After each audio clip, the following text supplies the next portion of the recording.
Чувашии в ближайшее время могут появиться новые туристические маршруты. Что может привлечь гостей в республику, обсуждали на прошедшем в Чебоксарах форуме. Эксперты предлагают демонстрировать приезжающим в регион культурные традиции, достопримечательности, уникальные фермерские хозяйства и даже ульетерапию. Куда отправиться за новыми эмоциями и какие выводы сделали организаторы стратегических сессий. Слово Дмитрию Ковалеву. Мемориальный комплекс строителям безмолвных рубежей всегда готов к встрече гостей. Заместитель председателя Госдумы Шалбан Кара-Оол приехал почтить память героев тыла, несмотря на плотный график рабочего визита в республику.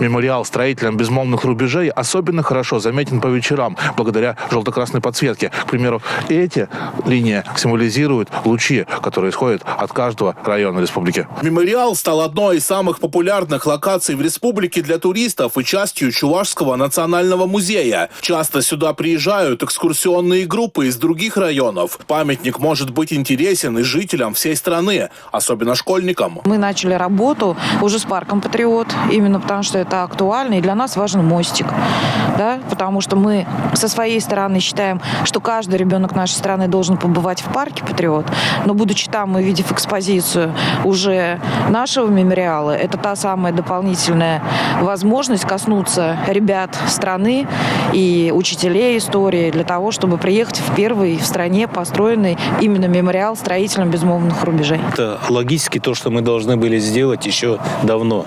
И то, что вы здесь сделали, это заслуживает всяческой похвалы. Чтобы дети Москвы, дети всей страны имели возможность сюда посетить ваш мемориал, найти здесь общие точки соприкосновения, и чтобы здесь рубежи, те, которые строились где-то на Кавказе, где-то там, допустим, в других регионах, тоже, чтобы они имели частицу соприкосновения с этим мемориалом. Побывать на уникальных хозяйствах предлагают в Минсельхозе республики. В ведомстве представили 2 маршрута для туристов. Один из них объединил и крупные предприятия, и пчелиную пасеку. Также гости смогут посетить племенной конезавод, музей чувашского крестьянина, подворье мужского монастыря и даже клубничную плантацию. По заявкам многочисленных людей, которые покупали у меня ягоду, я понял о том, что их интересует именно посещение моего хозяйства. У многих нет возможности ездить на дачу. Это на самом деле очень перспективное направление. И помимо того, что люди приезжают ко мне на поле, они также посещают храмы. Всего в рамках форума «Чувашия туристическая» прошло 9 стратегических сессий, которые объединили свыше 500 участников, а также региональных и федеральных экспертов. У республики большой потенциал. Это главный вывод. Так, на высоком уровне были отмечены технологии медицинской реабилитации пациентов. Ведь едут на технологии, едут на специалистов и едут на те центры высоких медицинских технологий, которые на сегодняшний день есть в республике.